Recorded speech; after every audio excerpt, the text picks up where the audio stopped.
broadcasting across the nation from the East Coast to the West, keeping you up to date on technology while enjoying a little whiskey on the side, with leading-edge topics, along with special guests, to navigate technology in a segmented, stylized radio program. The information that will make you go, Pull up a seat, raise a glass with our hosts as we spend the next hour talking about technology for the common person. Welcome to TechTime Radio with Nathan Mumm. Well, welcome to TechTime Radio with Nathan Mumm, the show that makes you go, technology news of the week, the show for the everyday person, broadcasting across the nation with insightful segments on subjects weeks ahead of the mainstream media. We welcome our radio audience of 35 million listeners to an hour of insightful technology news. I'm Nathan Mumm, your host and technologist with over 30 years of technology expertise. Our co-host Mike Day is in the studio, of course, and he's the award-winning author and a human behavior expert. Now, today is our Thanksgiving show, so we're going to be talking about what we are most thankful for in technology. Now, we're live streaming during our show on 6 of the most popular platforms, including YouTube, Twitch.tv, Facebook, LinkedIn, and now Kick and Rumble. We encourage you to visit us online at techtimeradio.com and become a Patreon supporter at patreon.com/TechTimeRadio. We're all friends from different backgrounds, but we bring the best technology show possible weekly for our family, friends, and fans to enjoy. We're glad to have Odie, our producer, at the control panel today. Welcome, everyone. Let's start today's show. Now on today's show.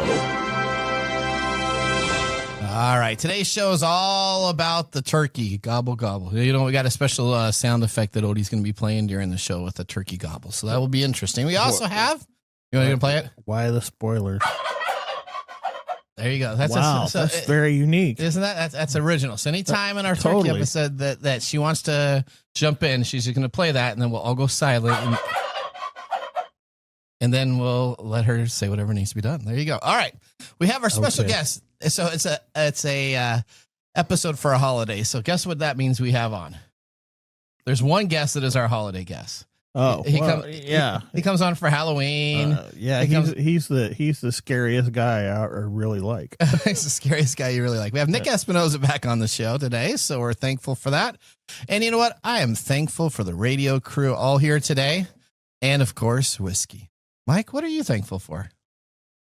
Are you just going to lay that on me just right curious. now? Yeah, what are you thankful for? What am I thankful for? I'll be thankful that this day is almost over. This day is almost over. Okay. Yeah. All right. Okay. Well, in addition to that, we have our standard features, including Mike's mesmerizing moment, technology fail of the week, possible Nathan nugget, and of course, our pick of the day whiskey tasting to see if our selected whiskey pick gets 0, 1, or 2 thumbs up by the end of the show. Now, though, it's time for the latest headlines in the world of technology. Here are our top technology stories of the week. All right. Story number 1, Dubai to launch world's first flying taxi service. Dubai is posed to make history as the first city worldwide to roll out a commercial flying taxi network. Meet the Jetsons, buddy. All right. Let's go to Lisa Walker for more on this. Dubai, known for its supercar culture and luxury lifestyle, draws millions of visitors each year and is home to millions of residents. Yet, despite its sprawling highways, traffic congestion remains a daily challenge, with rush hour commutes stretching to 45 minutes across the city's core 10 miles. While not LA traffic woes, this is a challenge for this tourist-driven city. That gridlock could soon be cut in half with the arrival of the Joby S4 air taxi, an electric vertical takeoff and landing, eVTOL aircraft, capable of soaring through the skies at speeds up to 200 miles per hour. Would you take the sky for an estimated $200 per person trip? Back to you guys in the studio. Seriously. All right. So, Odie, I'm going to go right to Odie first. Odie? Well, you know my opinion about flying cars. Okay. What's your opinion about flying cars? I'm against them. Why? Because people... Okay, wait, hold on. There's hard enough for people driving off the ground, right? Yeah. Why do they need to be off the ground in order to drive? But this is a taxi service. This is a taxi service. Right. So that's Uber. different. And you know who sucks more at driving than regular people? Taxi people? Taxi people. Oh, wow. You're not from New York. I don't need to be. I've seen the footage. Okay. And I've been to New York. I think it's funny that they're whining about 45 minutes for 10 10 miles. They Also, really that's need nothing. they really need to come over here into Seattle and like What's go your name, 2 Lisa miles in Walker? 45 Yeah, Lisa. minutes. Lisa did say that It's not like LA. It's not like LA. Well, nothing's like LA. And mind you, I've been to Guatemala. Guatemala traffic is so much worse than here. Is it really? Yeah, it's Okay. horrible. That makes sense. That God. makes sense. Just because why? Because there's probably like one road and They Lowering- don't have paved Lower roads. infrastructure and too many cars on the road. all right. Okay, well. Well, built by the California-based Joby Aviation, the fleet promises zero emissions, minimal noise, quieter than a helicopter, and the range of 100 miles per hour flight. That doesn't. Okay. Until it wrecks. How are we gonna regulate this? Are we gonna have pilots driving this? Well, hang on. Hey, that's a great question to ask. I'm just Let's triggered continue by on it. the We're story. talking about Dubai here. Yeah. We're not talking about the U.S. Full operations are scheduled to begin March 31st, 2026, cementing Dubai's claim to the birthplace of flying taxis. The network will feature 4 vertiports, specialized hubs for takeoff, landing, and servicing, strategically located across the city. Now, once we go and talk about the strategically located, it's the highest bidders that it's going to go to the 4 destinations of highest bidders. So it doesn't. So the first place they're going to have it, of course, is the international airport. So Dubai's international airport will have one of these that will land and pick up your. Now, I think that's guest. probably one of the hardest things to regulate right there. Right there, regulating. Yeah, because you're already dealing with a lot of airspace control. Now you have to deal with all these little electric taxis flying. They'll in probably and out. take you like 5 miles off on some shuttle first, and then you have to wait like 30 minutes to. So what's going to end up happening is you're going to wait 30 minutes, load this thing, take another 10 minutes, unload, take another 10 So minutes. it's going to take 50 minutes to go 10 miles instead of 45? Yes, but you'll feel like it's less. Well, Yeah. the second drop off is Atlantis, the Royal Hotel Complex. So, Atlantis is the big hotel deal. So they're going there. The Dubai Mall, the world's busiest shopping center with 1,100. That's 111 million. 111 million. 111. Sorry, 111 million visitors yearly. And guess what? You can also take a stroll down to the waterfront in the marina near the American University. So those are the 4 hub spot locations. Oh. If any country is gonna do it, it's gonna be Dubai. Yeah. I mean, they own it's just golf not practical. networks now. Yeah. They have just so much money to spend. Hey, aren't you supposed to gobble before you jump into the conversation? Oh my God. There we go. There you go. Okay, all right. Okay. If I have a pet tiger, can they fly my pet tiger around? Well, so here's the thing, though. It only allows for passengers to check in with 1 pilot and 4 passengers. So that means you're getting a total of 4 people back and forth. Now, the price is estimated How around... many people do you fit in a regular cab?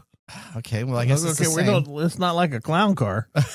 Okay, yeah, you're right. Well, you sound really surprised about that. Well, I would figure if you're doing this, it should at least have like 6 to 8 people, so you get So like a We're talking Yeah, about like a a taxi minivan. service, not a van service. Okay, all right. Well, A shuttle van. So you got 4 people in there, including, of course, the pilot for safety. Supposedly these are drone supported, so I don't know if that means that they can just kind of set a circle and it goes up and down and hopefully takes care of itself. No, that means the pilot is sitting in a nice cozy office with a Xbox controller. That's what that in means. the back. He's like, look at what I can do here. All right. Well, they say each station will support a total of 4,200,000 landings annually. So 42,000. yeah, so that's not That's bad. not that many. Unless You don't think that's that many? No. Well, at $200 a pop per passenger. So I mean, yeah, it's gotta be okay. it's for the rich, right? It's, Yeah. it's for the rich and elite. Yeah, this is everything in Dubai is for that purpose. It is. That's like the world's version of Vegas, I think. Yeah, I'd say. But with morals. Okay. Well, okay. Okay. Yeah. That's debatable. What type I think of morals do we have here? I mean, it's Vegas. it's all about money. Okay, It's all about money in both places. Let's just say let's this. be real. All right, so that's the story. It's number 1. So. Okay. Well, Taxi if service. I was how do you deal with unruly passengers? You just throw them right out. No, do you cut the engines and let it free fall for 30 seconds or what? Just think of the first accident that happens, right? You're gonna take out a That's side. that's gonna. It's like the superhero movies. You ever see that they destroy all of New York?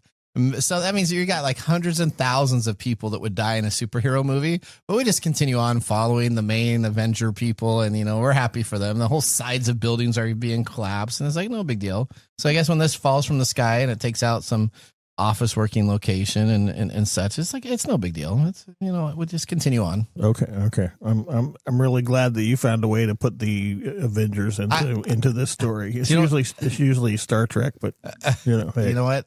I'm thankful that technology is moving forward with these helicopter devices. Yeah, what about helicopters? Well, they get replaced with these things. They're obsolete. God. That's such an old technology. Oh man, that's terrible. That's right. All right, they just whatever. All right. All right. Story number two. Australia is banning social media. Wow. For people 16 and under. Okay, let's talk about this.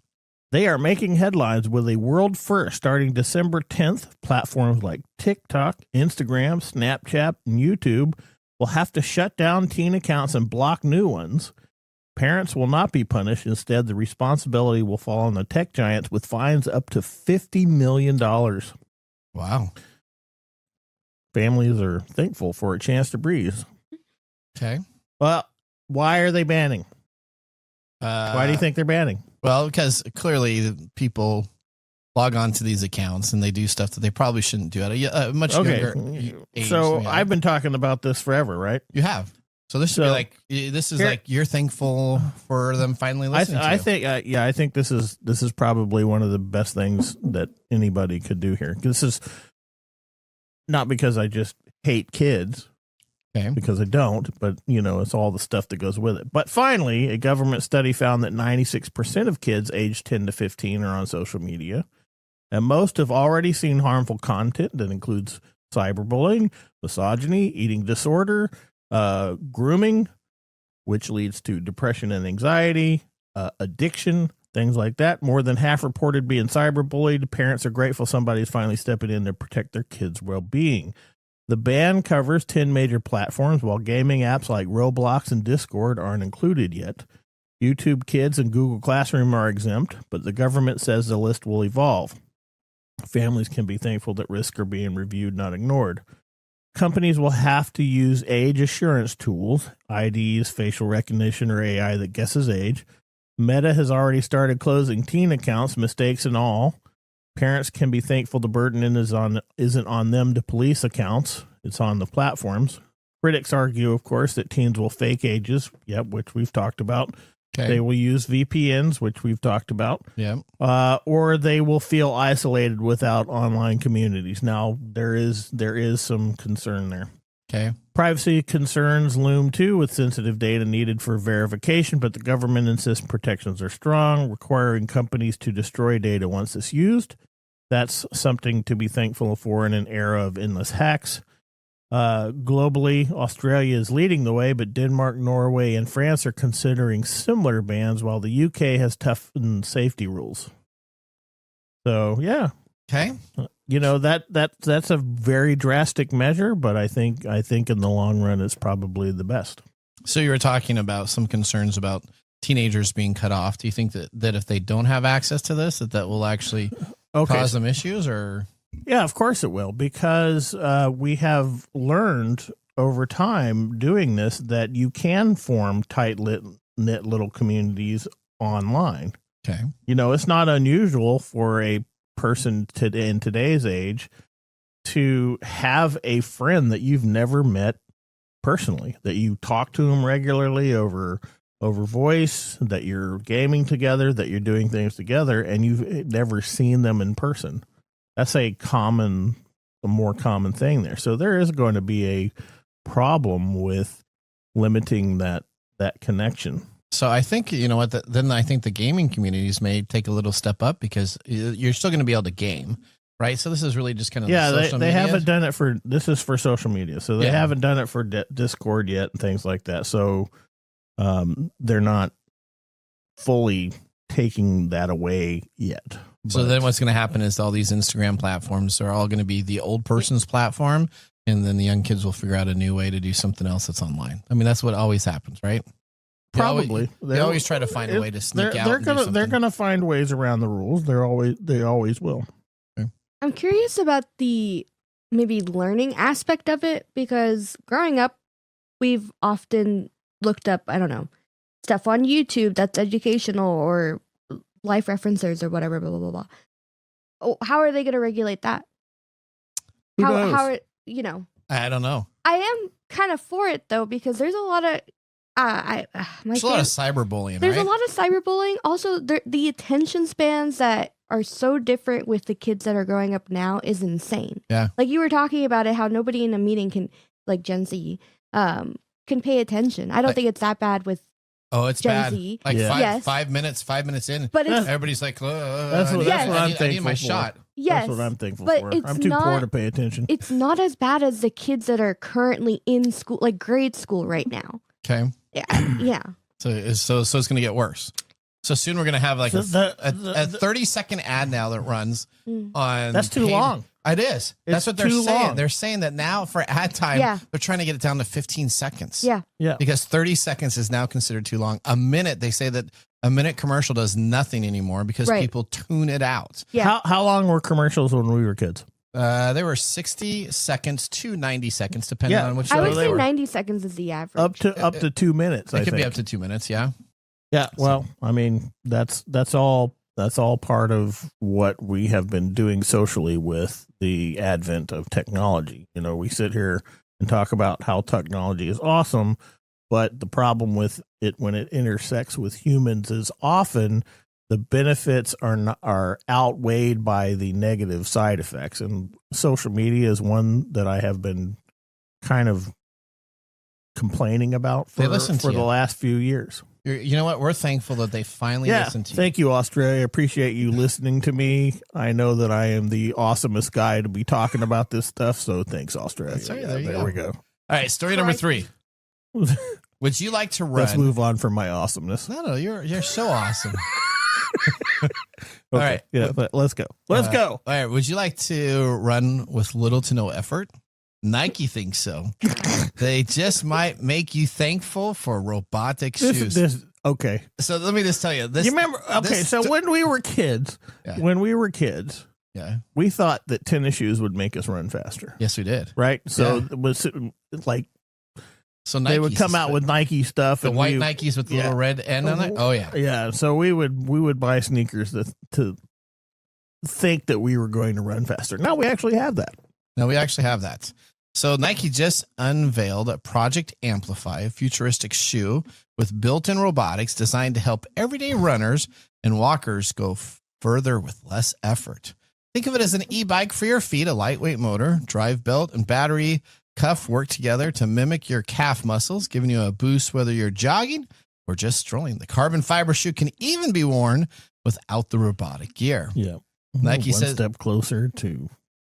So so think of this. Now you could all of a sudden decide to go and do a mile run in about 10 to 12 minutes, and you don't even have to put that much effort into it. Yeah. Okay. So what's the point?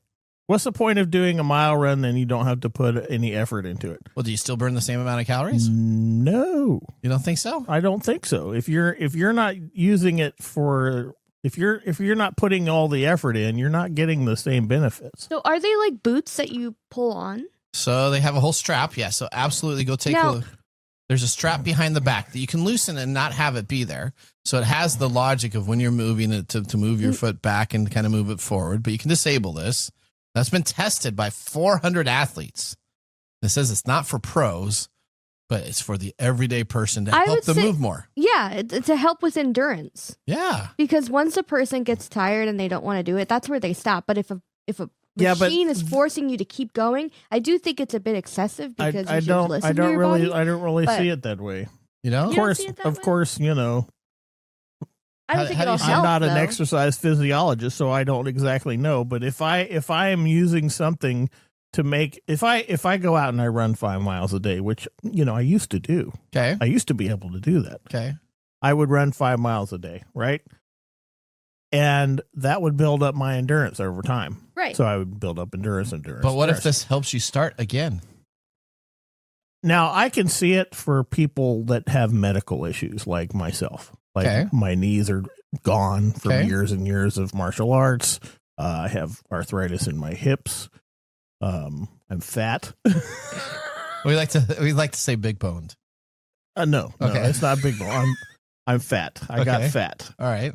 Right. So this would be a helpful way of me being able to do things like navigate my stairwell, because walking up and down stairs really hurts. Okay. Well, right? But your body's still doing that. It's just pushing you to keep going.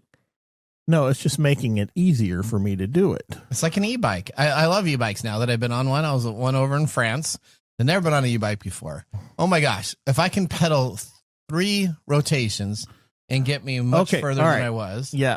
So I see these things all over the place too. Right? E-bikes all over the place. And these kids they are wearing motorcycle helmets because these kids are running up and down the street on these e-bikes. Okay. Right. They're not getting any exercise value out of those. All right. How is me with Nike robot? In 10 years, if we keep going this way, everybody's going to strap themselves into some sort of robotic thing to get them from A to B. Because that's Avatar, right? Yeah, exactly. And then we'll be blue guys it's in a different world. Sure, we can do it like that. It's going to be more like WALL-E. We're going to be sitting in these floating chairs, all fat and lazy and not doing anything. A meal in a cup, man. A meal in a cup. A meal in a cup. You know where that comes from, right? No. Other than WALL-E? Yeah, you know the whole theory about where the WALL-E people were getting their food, right? What's that? No. Were they eating humans? No. It's like Soylent Green. Oh, Soylent Green. What a movie. I remember watching that in the 70s. It's people. We're eating people. That's right. All right. Well, that ends our top. We're thankful for people. That ends our top technology stories of the week. Yeah, we do have a resource right there. Right? When we return, Nick Espinosa from Security Fanatics will join the show. What is he thankful for? We'll find out next. You're listening to Tech Time with Nathan Mumm. See you after the commercial break. Looking for custom glass solutions for your next commercial project? Hartung Glass Industries is your trusted partner in custom glass fabrication. For over 100 years, Hartung has delivered proven manufacturing expertise, comprehensive product offerings, and dependable service and quality. From energy-efficient facades to custom shower doors, we create glass solutions tailored to your project needs.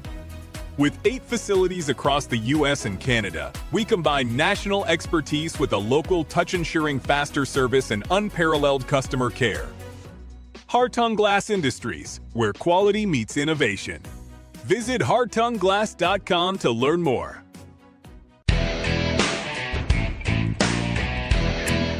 Welcome back to Tech Time with Nathan Mumm. Our weekly show covers the top technology subjects without any political agenda. We verify the facts. We do it with a sense of humor in less than 60 minutes. And, of course, with a little whiskey on the side. Today, Mark Gregoire, our whiskey connoisseur, is in the studio. Mark, what do we have today? It's a little different. We haven't poured the whiskey yet. So what? I was going to ask you, how was the whiskey during the break? I was going to say, I haven't. We can't. I'm not slurring my words yet, so I don't know what to do. Nice. Well, today we're going to be drinking Little Book, the Infinite Edition 1. It's a special bottle that I bought for a special reason. And so we're doing a fresh cork pop, which we've never done on the show before. Oh, okay. Oh, is that what you're thankful for, Mark? Is fresh pops? Oh, I'm new milestones, man. Things. This is new. I like milestones. This. Yes. Here we go. Oh, it's taking the wax. And you ready for the pop? See, you don't need liquor to slur your words. Oh, look at that pop. That sounded fantastic. I will hand it to you, Mike. You can pour it for everybody while I tell everybody a little about this. Give me your glass. All right. There you go. Thanks, Mike. From Jim Beam's website, our very first edition, the liquid that will form the foundation of the Infinity Barrel. Once a year, we'll bottle some up for the world to try, then explore how to push the profile forward through blending. So savor this whiskey today and come back in a year for its next evolution. It lays the groundwork for notes of oak, char, and smoke, then brings in rich flavors of dark fruit, cherry, and brown sweets. And it's all rounded out with the bourbon where caramel, vanilla, and baking spices notes really shine through. Perfectly balanced, yet unlike anything we've made before. So this is from Beam Suntory. It's the Jim Beam Distillery in Claremont, Kentucky. Straight bourbon. It's a blend of straight bourbons. Okay. They are aged 7 to 20 years. Okay. Wow. That is it. It says come on back here in a year. So do you add a different flavor to it in the year? We will talk about that in the mumble, so stay tuned. Okay, because I was kind of curious because this is the original, right? So this is the unaltered. First. This is the unaltered. This version. is edition 1. Okay. This is the start. All right. This one is 119.3 proof, and it is a blend of 4 bourbons. So as we mentioned, those 4 bourbons range from 7 years. So one is 7 years, one's 20 years, and then the other 2 are in between. And it goes for MSRP of $200. Oh, wow. Well, it needs a little more air. It does. Well, we'll let it air out a bit. It has a good finish. It has a good finish. A little bit of a bite. But well, it's almost 120 proof, and it's the first drink of the day for us. So yeah. Well, at least the first drink of the day that we publish online. Right. That's right. Okay. Now, don't forget to like and subscribe. Drink responsibly. Heaven can wait. Thank you so much, Mark. Let's see if this opens up and breeze a little bit. You know, we're getting up tons of culture. You know what? I don't know if I can handle all this. All this culture. Yeah. Is this a new thing that whiskey places are doing, or is this something that always happens where they have a bottle like this? I've never heard of like a first edition and opening it and doing that. So is that new, Mark? Well, the opening it on the air, you'll find out more in the mumbles. That's a personal thing. Okay. Yeah, everybody has to open up their liquor bottles. This is one of the first new ones where they're trying to create like an infinity bottle going on and on. Now, different editions, a lot of whiskeys have different editions, first edition. I mean, all the Elijah Craigs and Larcenies and... So is the idea that you never have the bottle empty and that you're always filling it with different stuff? Well, that's kind of the home affinity bottle. So when you have some people, when they first pop it, they'll pour the first ounce like into this bottle of every whiskey that they take. Okay. And then other people do it at the very end, like the very last pour, and then it just kind of mixes. Is that like restaurants putting ketchup into older ketchup bottles? Is that what you're talking about? A little bit. And then so every time you go and drink from your infinity bottle, it tastes different because you're continually adding different liquids. Or like sourdough bread, it's right? Kind of like take a starter and you keep on having different. Right. It's kind of like you know, a soda machine where you used to go down and get all the flavors of a soda, and you can't call it what it is on the air anymore. What is that? Because it's wrong. Oh, what did you call it? A pop machine? Yeah, if you went on and got every flavor of the soda in the thing, we called it something. Never mind. I'll tell you at the break. I have no idea. I have no idea on that one either. Yeah, I'll tell you at the break. Okay. All right. Well, thank you so much. Rainbow is all I can think of. All right. Well, guess what? Thank you so much for that tasting there, Mark. With our first whiskey tasting completed, let's move on to our feature segment. Today, our technology expert. Are you okay, Mike? No. Okay. All right. I'm thankful for you, Nathan, and your ability to talk the way you do. All right. Today, our technology expert, Nick Espinosa, is joining the show. Nick is an expert in cybersecurity and network infrastructure. He's consulted with clients ranging from small business to the Fortune 100 level. In 1998, at the age of 19, Nick founded Windy City Networks, which was later acquired in 2015. He then created Security Fanatics, where he's the chief security fanatic. We now welcome Nick to the show. This is a segment we call Ask the Experts. All right, Nick. Hi, Nick. Hey, we're so excited to have you. Tell us a little bit about yourself to our new listeners. We can see that you're in your main office location again. The walls are a little bit barren. Explain maybe that to our guest also. Yes, well, I'm moving locations. I finally bought the bunker on the island I've always wanted. Okay. And so by virtue of that, you can all find me by boat. So looking forward to that. Awesome. There you go. And also, can I just say, Soylent Green is people? Dude, spoilers, Mike. I was going to watch that next week. Oh, sorry, man. 1970s movie spoilers. Really? All good. But no, I'm Nick Espinosa, the chief security fanatic of Security Fanatics, like you said, and I'm always happy to be here.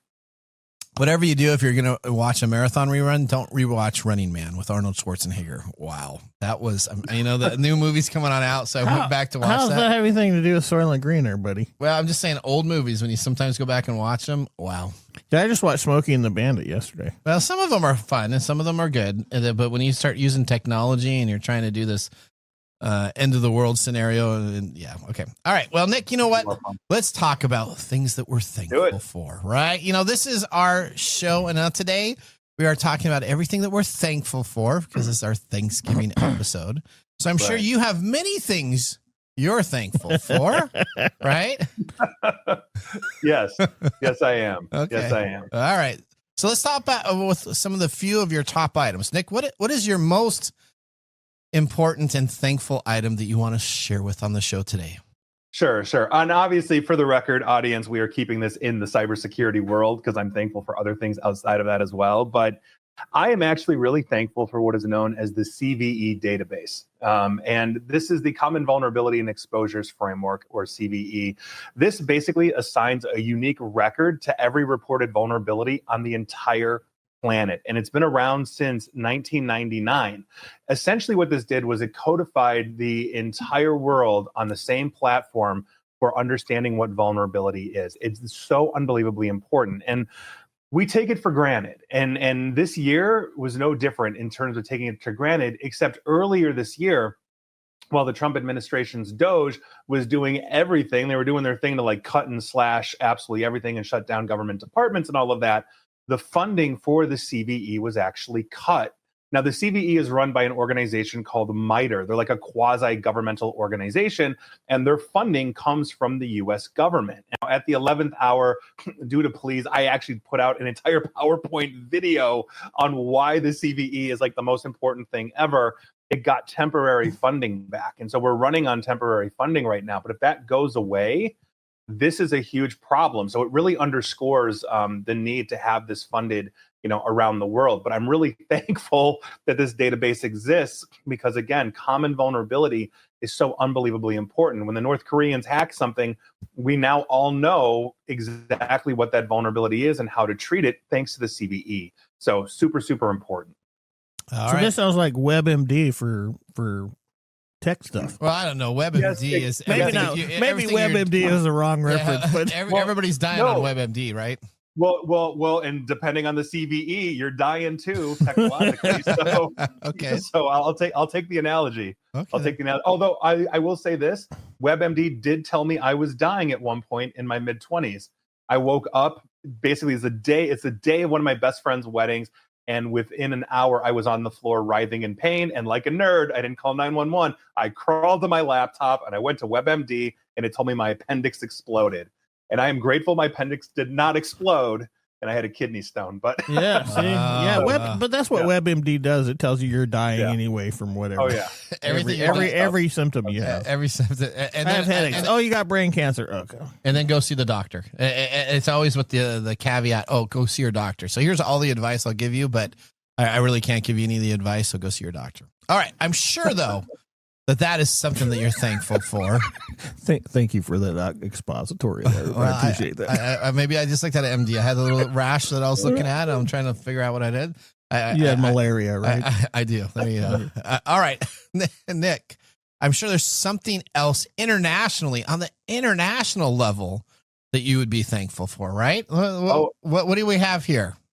Absolutely. I am thankful for this. So if you didn't know, and this is just the other day, really put things into perspective for me, the police have arrested a suspected Russian hacker on the island of Phuket, that's in Thailand, who was wanted by the FBI here in the United States on allegations he was behind cyber attacks in the US and Europe.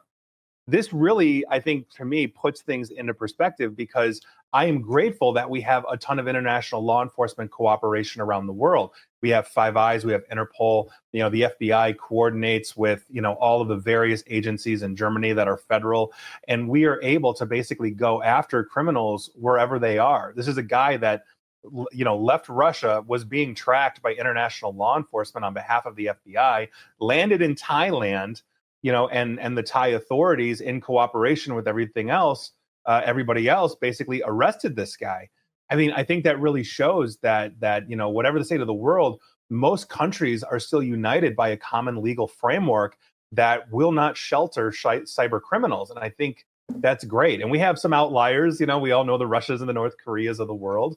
But I hope for the most part, the world continues, to cooperate internationally on legal enforcement. And quite frankly, I hope that never changes. So I'm very thankful for that as well. So we got a legal hack for hackers. Well, yeah. So you're talking internationally. What about Dubai? We talked about them now having taxi services at the top of the deal. How are they as a nation area for cyber criminals? Well, so the problem that we have coming from the Middle East is that what we have essentially is shelter among a lot of different countries for various extremist groups. And by virtue of that, we've seen the sheltering of things like Al-Qaeda, ISIS, and all of that. I'm not blaming any one government or another, but we have a serious problem with that. So, for example, the leaders of Hamas during this entire Israeli-Gaza conflict, whatever you want to call it, I'm not adjudicating that, they were living in Qatar. So they were outside the area of operations as their people were basically just being bombed and bombed and bombed. So the Middle East in and of itself, not just Dubai, or the United Arab Emirates has this problem. It's a systemic issue. Look at Yemen, look at Oman. There's a lot of places there that are difficult for that. But, we also have a lot of international cooperation among governments though, as well. Right. So we'll see what happens there. All right. Now, you know what? We're going to start kind of moving on to our next topic here. So you got your cyber criminals, your state-sponsored threats that are taken care of. Nick, what are you thankful for in the realm of AI? Oh, Lord. Well, I'm looking, as a fat American, I'm looking forward to my robot shoes. Okay. Powered by AI that'll let me run a mile. Yeah. Is that exciting? Like you, I got bad knees, man. But no, honestly though, I think one of the biggest boons to cybersecurity is artificial intelligence. We've had a big push over the years to really integrate AI into things like threat detection and threat intelligence. And this year has really seen it being supercharged. And so the front end of cybersecurity and cyber warfare is AI fighting AI. And so the more that we are baking in AI into the threat and detection services, the more we're using it, to automate things, the better and faster we're going to be against the cyber criminals. And I mean, this is, I think, such an important thing that most people don't understand. You go download your $20 antivirus, you think your computer is Fort Knox. It's not. We have artificial intelligence that is innovating around that, which means we need artificial intelligence to understand that innovation as well. So I'm very thankful in that realm for artificial intelligence and how it is basically supercharging or starting to supercharge our defensive technologies. And I think that needs to continue and it needs to increase, and despite my issues with, artificial intelligence and the 800 billion data centers we need to run it, not to mention electricity and water and everything else, I am glad for this aspect of it. And so I think I think that's a good thing. That's great. That's great. So you know what? AI in the right direction can be useful. Yeah. Well, yeah. Yeah. There. Now, technology exists. Now, Nick, when you guys are using it, what type of language models do you kind of use for your threat detection? Are you guys using a standard? Are you using Anthropic's kind of hidden behind the wall? What do you guys use for your AI threat detection that you personally at Security Fanatics recommend or use? Yeah, so I don't publicly recommend products only because we vet our products every 90 days. Okay. And so what I recommend now, somebody uses, and a year later, like, Nick, you're an idiot. This got me hacked. It's like, well, dude, I haven't recommended that in 6 months. But I will say this, some of the more advanced systems out there, the more enterprise level threat intelligence systems, are actually creating their own machine learning and deep learning models that are based on an understanding of what are called IOCs, or indicators of compromise. This is also one of the reasons why the CVE database is beyond important, because this is something that artificial intelligence can train on. Think about having every known vulnerability going back, 25, 30 years in one shot, that the AI can start to understand and start to make variants on, say, oh, well, they did it this way, they might be able to do it this way as well. That's why CVE is so important. That's why artificial intelligence is so important, because I or any other human could not possibly memorize all of that and then think of the thousands and thousands of variations on those vulnerabilities like an AI can. So those companies that are not leveraging just, oh yeah, we're just baking in ChatGPT to this thing. And I mean, there are aspects of that are important, but creating your own deep learning threat intelligence system that is allowed to self-execute to prevent infection, to prevent hacking, is the name of the game. And I think that's super important. Perfect. See, Nick's thankful for many different things that we're all thankful for. That's better than the Halloween show. the Halloween show. Different animal, man. Different audiences. Yeah. You want this to turn into Halloween? Start playing Mariah Carey right now for me, and you'll see a different. I'm okay with Halloween only being once a year. Man. That's all right. All right, Nick, I love Halloween. How can people get in touch with you? How can they maybe talk to you about all the craziness from the Halloween special? Where would they go to connect with you off of the show?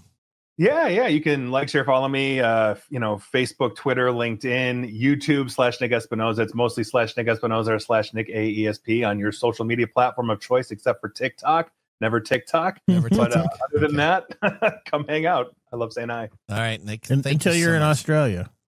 Until you're in Australia. then he'll be safe. Well, we'll see if that really takes itself off. Yeah. What happens when you self-penalize companies? Either A, they decide to pull, or B, the checks in the mail. Yeah, we'll see how that works out. All right, that ends our. Not going to work. That's right. Yeah, we all know that. We all know that. We know that too. Yes. Yeah. All right, that ends our segment with Ask the Expert with Nick. Up now, we have Mike's mesmerizing moment. Welcome to Mike's mesmerizing moment. What does Mike have to say today? All right, Mike, I kind of asked you a little bit about this when the article came on up, but would you use walking assisted shoes or some other kind of device that helps stimulate workout movements to help you or to help other people exercise? I think that depends on what's going on. Like for somebody who is younger and in better shape or doesn't have a lot of physical ailments, I don't think that's a good way to help out. But if you have somebody like me who, I spent almost 30 years doing martial arts. I used to do a lot of extreme sports. My knees are gone. Okay. Right. So wearing something that assists me going up and down the stairs, that might be helpful. All right. But as a rule, I would say this is not something that you would use to promote exercise, because it all boils down to taking effort off of the musculature, the musculoskeletal system, and placing it in a device that doesn't give you the same benefits. Okay. So yeah, I mean, so kind of what are you using? What it always boils down to is, what is it being used for? The technology exists for a purpose. What is the purpose? Okay, that makes sense. Right? All right. Mike, thanks for that mesmerizing moment. Up next, we have This Week in Technology. So now would be a great time to enjoy a little whiskey on the side, as we will be doing so during the break as it's been breathing. You're listening to TechTime Radio with Nathan Mumm. See you in a few minutes. Hey, Mike. Yeah, what's up? Hey, so you know what? We need people to start liking our social media pages. If you like our show, if you really like us, we could use your support on patreon.com. Or is it Patreon? I think it's Patreon. Okay, Patreon. If you really like us, you can. And you say I'm the English guy? Patreon.com. I butcher the English language? You butcher the English language. Okay, so it's all the time. It's Patreon.com. Patreon.com. If you really like our show, you can subscribe to Patreon.com and help us out. Oh, and you can visit us on that Facebook platform. You know, the one that Zuckerberg owns? The one that we always bag on? Yeah, you can. We're on Facebook too. Yeah, like us on Facebook. Do you know what our Facebook page is? TechTime Radio. At TechTime Radio. Yeah. You know what? There's a trend here. It seems to be that there's a trend, and that's TechTime Radio. Or you can even Instagram with us. And that's at TechTime Radio. That's at TechTime Radio. Or you can find us on TikTok. And it's TechTime Radio. It's at TechTime Radio. Like and subscribe to our social media. Like us today. We need you to like us. Like us and subscribe. That's it? That's it. That's that simple. And now, let's look back at this week in technology. All right. In the Wayback Machine, we're going to November 26, 1996. MP3s take over the music world. On this day, the U.S. gave the patent to German's Fraunhofer Institute for something called a digital encoding process. That's a fancy way of saying the birth of MP3. Before MP3, music files were huge. You couldn't fit many songs on your computer or early portable players. The firm figured out how to shrink these files down while keeping the sound good enough for everyday listening. Suddenly, you could carry hundreds of songs instead of just a handful. Now, the work started all the way back in the late 70s, and by the mid-80s, they had cracked the code. In 1996, the U.S. patent made it official. And if it's still going strong today, even after these years, MP3 is around to stay. It's not going anywhere. Sure, we get newer formats with sharper sound, but MP3 wins on the simplicity and compatibility. It plays on almost anything, including phones, cars, computers, smart speakers, and any other little device. Wow. All right. So when you think about Napster, iTunes, or iPod, just remember none of this would have happened without MP3s. Nearly 30 years later, it's proof that sometimes the simplest tech is the one that lasts. All right. That was This Week in Technology. If you ever wanted to watch some Tech Time history with over 270 plus weekly broadcasts spanning our 4+ years of video, podcast, and blog information, you can visit us at techtimeradio.com to watch our older shows. We're going to take a commercial break. When we return, we have the Mark Mumble Whiskey Review. See you after the break. How to See a Man About a Dog. It combines darkly comic short stories, powerful poems, and pulp fiction prose to create a heartbreaking and hilarious journey readers will not soon forget. Read How to See a Man About a Dog, collected writings, for free with Kindle Unlimited. Ebook available on Kindle, print copies available on Amazon The Bookpository, and more.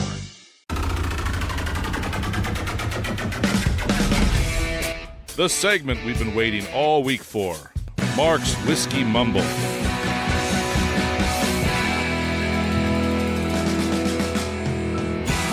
All right. Yeah, okay. What do we got today for our day of the week? I don't know. Mark's kind of relaxing over here. November 25th, whatever. Is it a nonchalant day? Oh, pretty close. This is National I Don't Give a Crap Day. Aloof Very day. close. What's the French word for all that? Did you say Is there a aloof? French word? Yes. Toilette.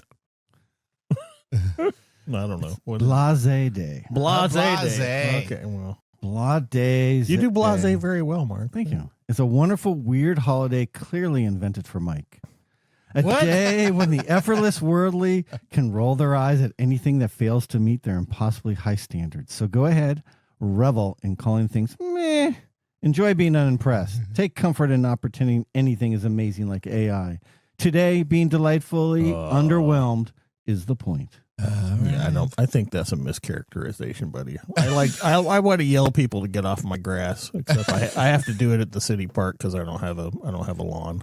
But now you can buy shoes that will help you get upstairs quicker. Meh. All right, tell us more, Mark. Well, what am I not blasé about? Whiskey. Liquor. Okay, those are all true. But however, today I'm hitting my 1-year work anniversary. Oh. And that's why we're finally Really? opening the special bottle I bought the minute my offer letter hit my inbox. It's been a year already. Wow. Yes, it has.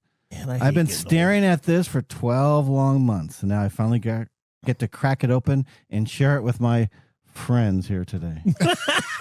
Wow. So actually, I'm sharing it with you guys, old. Yeah, I'm really going to be blasé about my that, friends buddy. and my radio show people. Okay. And then right after this, I'm sharing it with my work friends and my Oh. work team. Oh, really? Yeah, We're having a little get together right after this. Oh, wow. and, Fantastic. Celebrating. That sounds great. Translation: real friends. Well, you know what? We're all friends together. Now, Meh. Tell us a little bit about this. all right, whiskey. little book, The Infinite Edition 1 marks the first ever line expression for the brand and its inaugural release in this new series. The blend brings together 4 bourbons representing 3 generations of the No family: grandfather, father, and son. Booker, Fred, and Freddie No being 6th, 7th, and 8th generation master distillers, along with one shared family component. For this first batch, 70% of the blend was bottled, while the remaining 30% was stored in a tank to halt aging. That tank portion becomes a foundation for a yearly release, with each new edition layering in an additional component and evolving the series into a truly infinite whiskey blend. Okay. So did that answer your It question? does, yeah. Thank you. Meh. See, I'm just going to be blasé the rest of the day. I love it, Mike. Now, this whiskey is legitimately impressive for me. It hits with a full, rich body, carries deep layered flavors, and delivers a long, satisfying finish that sticks around all the way to the right ways. The blending work really shows. It drinks bigger and more mature than the age statement would suggest, and everything feels intentionally and dialed in. For me, this would easily land in my top 5 pours of the year. It is one of those rare bottles where the story, the craftsmanship, and the flavor all line up and deliver exactly what you hope for. All right. Woohoo. Fantastic. I don't know if you guys are into it as much, but I am thoroughly you know what? enjoying it. You actually need to let it breathe. The very first taste that I had of that was nasty. Well, that's usually why we never do fresh cork pops. Usually when I bring a bottle in, even if I bought it recently, I will open it, let it breathe, do a pour or two before I bring it in. Because it's way different than the first 10 seconds of the. Yep. All right. Whiskey and technology are such a great pairing. Like Can't Brussels sprouts and green bean casseroles for your holiday feast. How is that a pairing? Is horrible. We've had this before, and we've talked about it. It's horrible. Well, these are the best 2 things of Thanksgiving. This is, okay, that coming from you, that's wrong. All right, that's Odie, what do you got? Like pumpkin pie and whipped cream. Oh, see, Odie gets it. I get it. No, you don't. You know what? For the nerds out there, and you don't like Brussels sprouts. Like I don't know what you're talking potatoes about. and gravy, like stuffing and turkey. They were all there. That's so easy that we have just passed those by for something a little bit more complicated. Do you like Brussels sprouts, or do you like Brussels sprouts that are cooked in bacon grease and have bacon on them and cheese on them? I actually will eat Brussels sprouts raw. You can actually grate them as a part of a salad, like I have trouble seeing that. I have trouble believing that. Whoa. I think that's like some sort of mystery thing that you like to. No, I can just see you going down into the kitchen and be like, yeah, he dips them in ranch. Probably. We just had shaved Brussels sprouts in a salad. We went out. My wife and daughter went out to see Wicked last Thursday. Okay, opening or close to opening night. Saved it out. Woo-hoo. Woo! And we went out afterwards to celebrate. I guess them watching the second part of Wicked. Okay. And we had that salad. It's delicious. Fantastic. All right. Well, there you go. But it was a terrible pairing. No. Yeah. Now let's prepare for our technology fail of the week, brought to you by Elite Executive Services. Congratulations. You're a failure. Oh, I failed. Did I? Yes. Did I? Yes.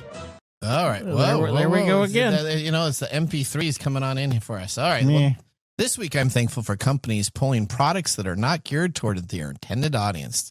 Today, our technology fail comes to us from a toy company trying to push AI toys.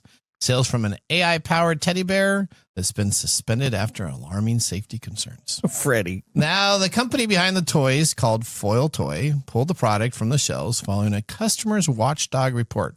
Investigators found that the toy would freely discuss sexual explicit topics, including BDSM, and even give advice to finding knives or matches. Among the toys that was a teddy bear named Kuma, a panda named Moma, a rabbit named Fofa, and a dancing little cactus. All of them are Momo and Fofo. And none of them are available online. I tried to buy these devices all over everywhere. Of course, I could. Well, this is the problem. They use ChatGPT 4.0 model, which, you can pretty much ask it just about anything. They had no real hard limits on it. And so essentially you could ask it. It would tell you how to kill things. It would tell you how to do this. It was just an open version of ChatGPT 4.0 for your 4, 5, and 6-year-old to explore the world with. The Revenge of Teddy Ruxpin. There you go. All right. Well, you know what? Let's move right now onto our Nathan Nugget. This is your Nugget of the Week. All right, to be followed up, of course, by our secret sound. So we got our technology purchases to pass on for Black Friday.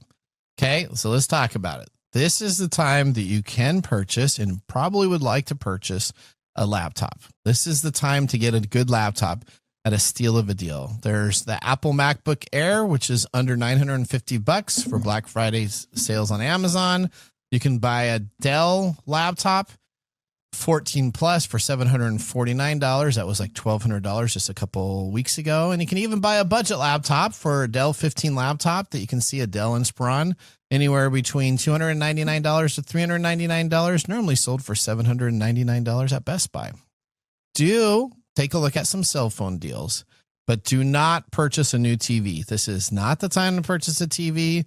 The time to purchase a TV is during Super Bowl weekend. That's when you get the best deals and the best TVs.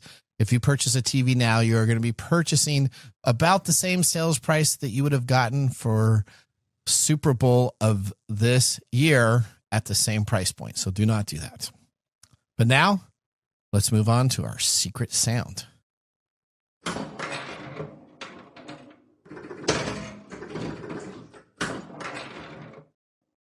All right. That is our extended sound. Nobody has guessed that sound yet. Nobody has called in. Nobody has gone to techtimeradio.com, clicked on the microphone. I do know that there's some longtime listeners that are kind of waiting for this episode to air, and they may immediately do it. So if you know what the sound is, immediately right now, jump online, go to techtimeradio.com, click on the contact us, and leave a message. You better hurry up. Whiskey Chris knows what it is, I think. Does he? And he pinged me and he was going to do it after last week's show. He figured it out, he thinks. Okay. And he's like, oh, but nobody else has guessed. I might just wait another week or two and get more money. You may be trying to. I said you better capitalize hurry on that dollar amount. Yeah. All right. Well, you know what? Let's now move to our pick of the day whiskey tasting. And now our pick of the day for our whiskey tastings. Let's see what bubbles to the top. All right. What is not blasé or meh is Little Book, the Infinite Edition 1. And just for those listeners, they just released, I think last month, Edition 2. Which I've not been able to procure yet. This is from Beam Suntory. It's straight bourbon, a blend of 4 bourbons from age 7 to 20 years, 119.3 proof. MSRP was $200. $2,000. $200. Wow. $200. Well, Mike, what do you give it? A thumbs up? I'm going to give it a thumbs up. Okay. You know what? I would have given it a thumbs down at the very first pour. Knowing the information in there. It's in the right glass, Mark. It is in the right glass. I have decided if to you put give it in the beer glass, it would be a thumbs down. This is his way of being a connoisseur. Okay? What's that? It does need to open up. It does. So I've had a few tastes of it, not from this bottle, of course, but from other bottles that have been open a while, and it really comes alive. But a lot of the whiskeys that we have here, you have to open and let sit for about a month. That makes sense. But I am going to grab this bottle as we end the show and run over to my work, and we're going to have a little celebration. Well, congratulations. You're at your new job. Yes. It's been It's not a new job anymore. I know. It's been a great year, and this next year looks to be even better. There you go. All right. Well, we want to thank all of our listeners for joining the program. Listeners, we want to hear from you. Just visit techtimeradio.com, click on the Be a Caller, and ask us a question on technology in our TalkBack recording system. This is the same system that you can win the secret sound.